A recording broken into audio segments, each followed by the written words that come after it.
Hello, welcome back to the channel. आज हम bell से स्टार्ट करेंगे अपने लेक्चर को। और न्यूज़ में क्यों है ये, क्योंकि अभी रिसेंटली टू जज बेंच ऑफ सुप्रीम कोर्ट इन्होंने एक केस में, जो कि Jalaluddin Khan versus union of India case है, इसमें रूल आउट किया कि bail is the rule and jail is the exception even in special statute like UAPA act 1967। यानी कि हर किसी को राइट है बेल लेने का, जेल में डालना जो है वो एक्सेप्शन होना चाहिए और bail should be the rule, भले ही वो प्रिवेंटिव डिटेंशन जैसे एक्ट क्यों ना हो, जैसे यूएपीए। कोर्ट ने बोला कि denying bail in deserving cases is violation of right under article 21 which grants you right to life. Now, legal provision of bail. अब इसमें bail in bailable offences, section 479 of Bharatiya Nagarik सुरक्षा संहिता जो है, इसमें क्या मेंशन है कि मैक्सिमम पीरियड, आप एक अंडर ट्रायल प्रिजनर है जिसको अभी आप जिसका जो अभी कन्विक्टेड नहीं है, वो भी ट्रायल ही चल रहा है उसका, तो आप मैक्सिमम पीरियड उसको कब तक डिटेन करके रख सकते हो, that should be half of maximum period of imprisonment. यानी कि जो ऑफेंस उसने किया है, मान लो उसमें 7 साल की जेल होती है, तो उसको 3.5 साल ही जेल में रखा जाएगा, उसके बाद छोड़ देना पड़ेगा अगर उसका जो कन्विक्शन है वो नहीं प्रूव हो पाया है, उसका जो गुनाह है वो प्रूव नहीं हो पाया है। और जो अगर फर्स्ट टाइम ऑफेंडर्स हैं, उनको जो बेल उनको अगर रखा गया है तो उनको 1/3 of the maximum time period में ही छोड़ना पड़ेगा।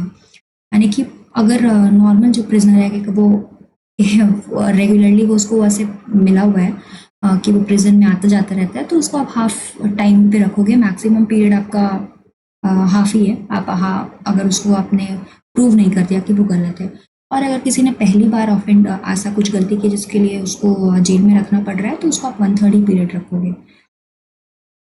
ऐसे ही स्पेशल लॉज जैसे POCSO act and protection of women for from domestic violence act, ये भी कुछ प्रोविजंस कंटेन करते हैं related to grant of bail. Now हम फॉर्म ऑफ बेल को देखते हैं। रेगुलर बेल में क्या होता है कि it is granted to a person already arrested in police custody. ठीक है, जो ऑलरेडी अरेस्टेड है उसको ग्रांट करने के लिए रेगुलर बेल है। एंटिसिपेटरी बेल क्या होता है कि अगर आपको पता है कि आप किसी नॉन बेलेबल ऑफेंस के लिए आपको जेल हो सकती है जिसमें आपको बेल नहीं मिलेगी, तो आप उसके लिए पहले से ही प्रिकॉशनरी बेल लेकर के रखो, that is anticipatory bail. Interim bail क्या होती है? It is temporary bail which is granted before hearing for regular और anticipatory bail. And default bail क्या होती है? अगर पुलिस आपके खिलाफ चार्जशीट नहीं फाइल कर पाती है तो आपको ग्रांट दे दिया जाता है बेल, किस बिना पे आपको रखा गया है इसलिए आपको दे दिया जाएगा। Now measures taken for bail. Plea bargaining, it enables pre trial negotiation between defendant and prosecution. मतलब प्री ट्रायल, जो अगर ट्रायल आपका कोर्ट में होने वाला है उसके पहले ही अगर आप कुछ नेगोशिएट कर पाओ तो इसके लिए ये प्ली बार्गेनिंग होती है। एंड सेक्शन 290 ऑफ BNSS के अनुसार plea bargaining has been made time bound and application can be made within 30 days from date of framing of charge. 30 दिन के अंदर ही आपको ये चीज़ करना पड़ता है, और ये चीज़ सिर्फ उन्हीं ऑफेंसेस के लिए एप्लीकेबल है जिसमें आपको 7 साल तक की सज़ा हो सकती है। उसमें भी वो क्राइम्स जो कि विमेन और चिल्ड्रन और सोशल इकोनॉमिक ऑफेंसेस के लिए हुए हैं, तो उसको एक्सक्लूड किया गया है कि उसमें आप प्ली बार्गेनिंग नहीं अप्लाई कर सकते। नाउ ई प्रिजन सॉफ्टवेयर क्या है? अगर किसी स्टेट अथॉरिटी को एक्सेस करना है डेटा किसी प्रिजनर का, तो उसके लिए वो सॉफ्टवेयर यूज़ किया जाता है। नाउ रिलेटेड न्यूज़ से रिलेटेड क्या है कि टू जज bench of SC held that bar on anticipatory bail under section 18 of SC/ST Prevention of Atrocity Act 1989 is not applicable unless a prima facie under act is made out against accused. Section 18 states that section 438 of CRPC, which provide for anticipatory bail, shall not apply in relation to cases involving offense under act. तो ये इस act के लिए कुछ exception है, और जो ये 438 सेक्शन दिया हुआ है CRPC का, it provides for anticipatory bail which is not applicable for, there are some exception to this act. Now section 482 of BNSS contain relevant provision for anticipatory bail। यही हमने ऊपर देखा, 438 था वो, 482 है, it also contains relevant provision for anticipatory. SC and ST जो act है 1989 का, it prevents commission of offence against member of SC/ST, special courts for trial of such offences and provision for relief and rehabilitation of victim. ठीक है, ये act के बारे में होगा। इसके सेलिएंट फीचर क्या है कि accused must not be a member of SC/ST and जो मतलब अक्यूज होगा वो ज़रूरी है कि वो उस SC/ST का मेंबर ना हो, यानी कि जिसने कोई गुनाह किया है वो SC/ST का मेंबर नहीं होना चाहिए, वो बात लिखी है। Offences include employing member of SC/ST for manual scavenging, dedicating SC/ST women to DT temple devadasi, तो ये सारे ऑफेंसेस हो गए। ठीक है, also provide for punishment of for neglect of duties under act by public servant not being member of SC/ST। अगर किसी ने नेग्लेक्ट की अपनी ड्यूटीज किसी पब्लिक सर्वेंट ने, उस पर भी आप ये केस कर सकते हो। ना आगे बढ़ते हैं, हमारे कुछ इंपॉर्टेंट न्यूज़, जैसे कि ग्राम न्यायालय न्यूज़ में था। सुप्रीम कोर्ट ने हाल ही में अपना एक कंसर्न रेज किया है regarding feasibility of setting up Gram Nyayalaya village court.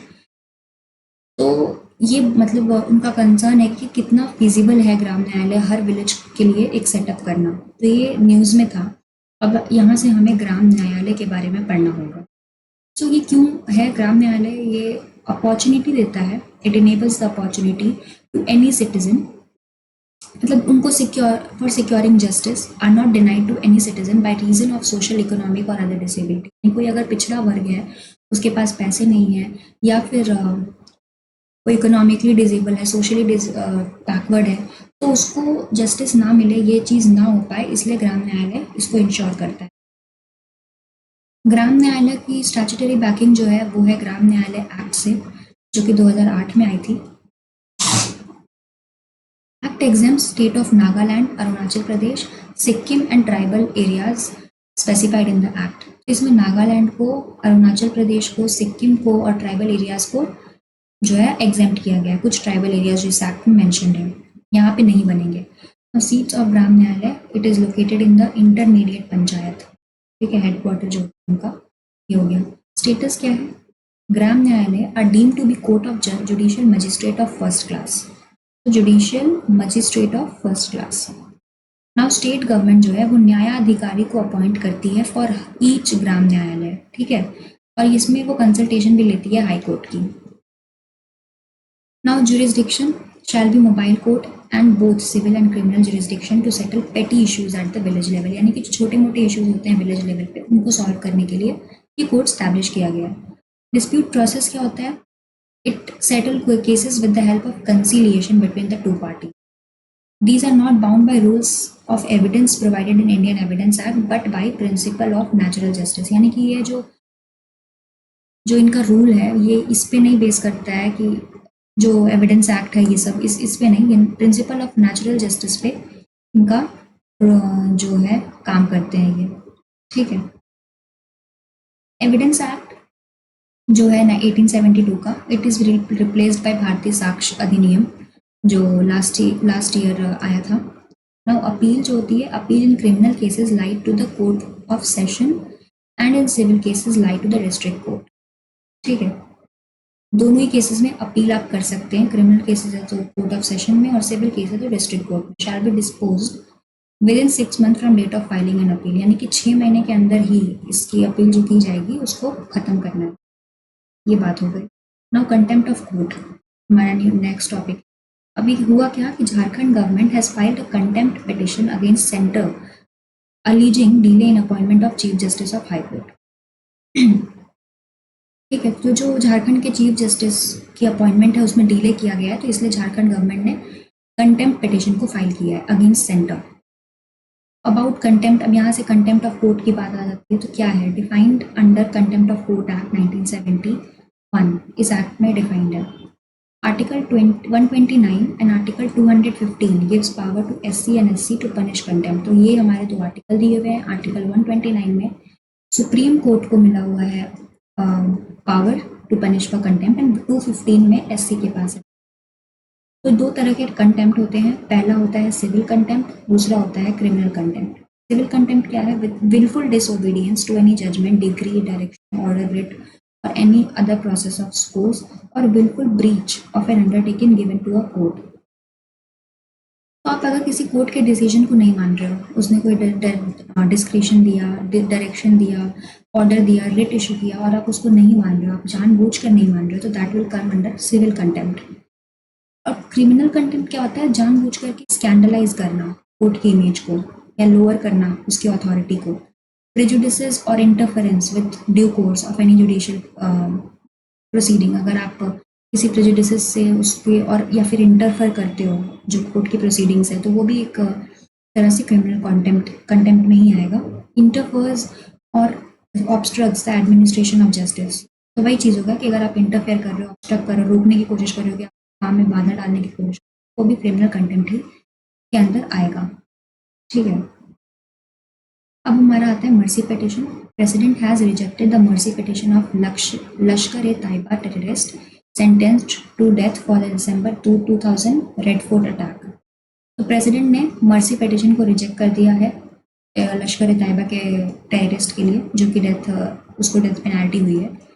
तो constitutional provision related to president's power on mercy petition, जो आर्टिकल 72 है हमारे कॉन्स्टिट्यूशन का, it empowers President of India to grant pardon, reprieve, respite, suspend, remit or commute the sentence of a person convicted of any offence where sentence is by court martial। तो ये किस case में कर सकते हैं? अगर वो कोर्ट मार्शल है तो भी वो कर सकते हैं, उस चीज़ को आप रेमिट कर सकते हो, पार्डन कर सकते हो, रिप्राइव, कुछ भी आप कर सकते हो। और an offence against any law relating to a matter to which executive power of union extends और सेंटेंस ऑफ डेथ, इन तीनों ही केसेस में आप कर सकते हो। ठीक है, नाउ क्यूरेटिव पिटिशन, यहाँ पे आर्टिकल याद रखना है कि article 72 talks about that power of president to give mercy petition. Now curative petition क्या है? Supreme Court quashes arbitral award against Delhi Metro Rail Corporation. So क्या है curative petition? It is last constitutional remedy available to a person whose review petition article 137 has been dismissed by SC। ठीक है, तो ये एक last constitutional remedy है उस person के लिए जिसकी रिव्यू पिटिशन, यानी जो आर्टिकल 137 में रिव्यू पिटिशन के बारे में बात की गई है, अगर उसको भी SC ने डिसमिस कर दिया कि रिव्यू भी नहीं कर रहा, तो जो लास्ट मतलब रेमेडी बचती है वो है curative petition. given shape in Rupa Ashok Khurra versus Ashok Khurra and another। Curative power of the court flows from Article 142, power to do complete justice। तो ये क्यूरेटिव पावर जो आती है सुप्रीम कोर्ट की, वो आती है 142 आर्टिकल में, जहाँ पे वो पावर है उसके पास कि वो कंप्लीट जस्टिस कर सके। सो ये हो गया। Curative petition is entitled if petitioner establishes violation of principle of natural justice, अगर जो पिटिशनर है वो ये बातों को प्रूव कर पाए कि नेचुरल जस्टिस की प्रिंसिपल का वायलेशन हुआ है, जज fail to disclose his connection with the subject matter. ठीक है, there is an apprehension of bias and judgment adversely affect petitioner. तो कोई बायस है या फिर आपने कुछ अच्छे से नहीं देखा और जज ने कुछ डिस्क्लोज नहीं किया इस कनेक्शन मतलब, और वायलेशन हो गया आपकी नेचुरल जस्टिस का, तो वो सारे केस, उन सारे के बेस पर आप क्यूरेटिव पिटिशन को फाइल कर सकते हैं। Is the last option one person have। Now fast track special court क्या है? FTSC are much more efficient in handling rape cases and those related to protection of children from sexual offences, POCSO Act, according to report released by India Child Protection। India child protection ने क्या अपनी report निकाली जिसमें बोला कि fast track special court जो है वो रेप केसेस को हैंडल करने में, पॉक्सो एक्ट के अंदर जो ऑफेंसेस हैं उनको हैंडल करने में काफ़ी इफिशिएंट है। तो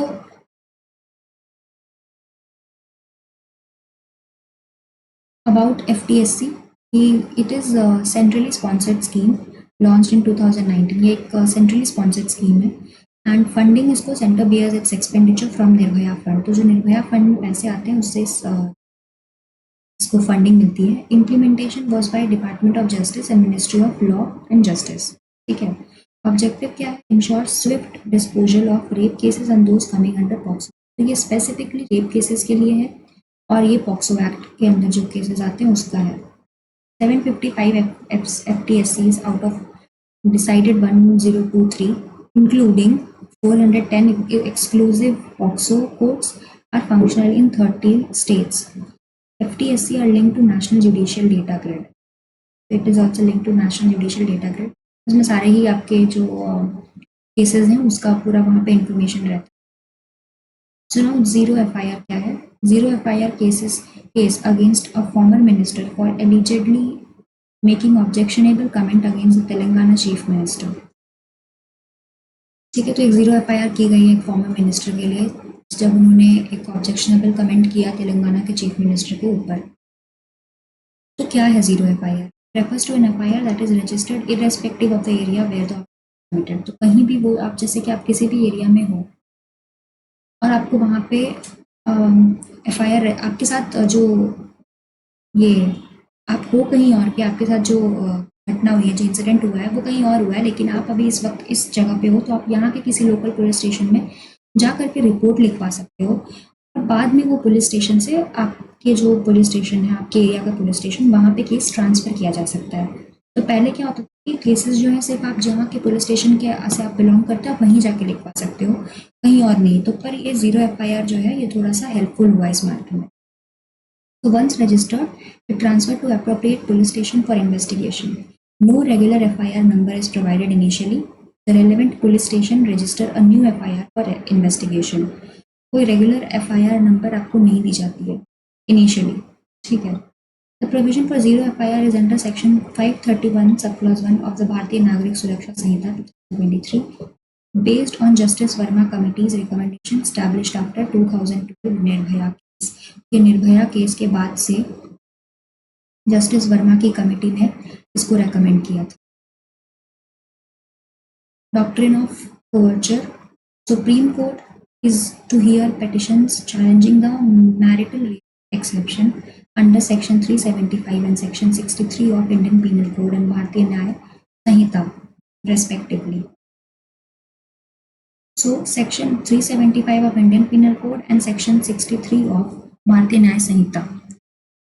तो इसमें क्या हुआ है कि सुप्रीम कोर्ट अभी ये पेटिशन सुनेगी चैलेंजिंग मैरिटल रेप एक्सेप्शन के बारे में अंडर दिस पर्टिकुलर सेक्शंस।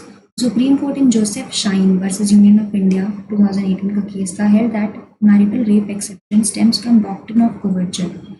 तो ये जो मैरिटल रेप एक्सेप्शन है कि डॉक्ट्रिन ऑफ कोवर्चर से आता है। तो क्या है doctrine of coverture? Legal doctrine under English common law that places a married woman under the cover of her husband, treating them as a single entity. ठीक है, तो क्या होता है कि एक मैरिड वुमेन को उसके हस्बैंड के अंदर में रखा जाता है और treating them as single entity, यानी हस्बैंड और मैन को एक तरह वुमेन एंड मैन को एक सिंगल एंटिटी की तरह देखा जाता है। It suspend the very being or legal existence of women after marriage, यानी कि वुमेन की जो लीगल एग्जिस्टेंस है उसी को खत्म कर देता है, सस्पेंड कर देता है after marriage. In theory it seeks to pass on her property to husband, restricting her ability to hold property, enter into contract and etcetera. So basically women को एक मतलब उसके पति के साथ ही जोड़कर देखा जाता है, उसको अलग से कोई एंटिटी की तरह नहीं देखा जाता है। उसकी शादी हो गई तो अब वो पति के अधिकार में है और जो चाहे उसका पति वो कर सकता है। तो यही है डॉक्ट्रिन ऑफ कोवर्चर, इसी को बोला गया है, सुप्रीम कोर्ट ने बोला है कि यहीं से स्टेम होता है marital rape exception. Now doctrine of harmonious construct, while refusing to condone the delay, Supreme Court laid down principle to promote harmonious construct to section 3 and section 5 of Limitation Act 1963। ठीक है, ये हम आप इसको news के तौर पे जाने कि सुप्रीम कोर्ट ने प्रिंसिपल्स ले डाउन किए to provide harmonious construction. Notion of condonation of delay encompasses discretionary power of court to extend prescribed time limit for filing an appeal or application. Doctrine of harmonious construction क्या है? It means that in case of conflict between two laws, their interpretation should be in a way in which spirit and essence of both laws are maintained, which is done by harmonizing law. यानी कि अगर दो law conflict में है तो उनका interpretation किस तरह से होना चाहिए कि दोनों के ही स्पिरिट और एसेंस जो है मेंटेन रहे, कोई वायलेट ना हो कि एक को पूरा करने का दूसरा वायलेट हो गया। इसका मतलब harmonising law. Its origin is track back to first amendment made in judgment of Shankari Prasad versus union of India. इसका ओरिजिन यहाँ से ट्रेस कर सकते हैं हम। तो ठीक है, इसी के साथ हमारा ये टॉपिक खत्म होता है और अब हम नेक्स्ट टॉपिक पे बढ़ेंगे, इंपॉर्टेंट लेजिस्लेचर्स एंड बिल्स। हम नेक्स्ट सेशन में देखेंगे। तब के लिए बाय।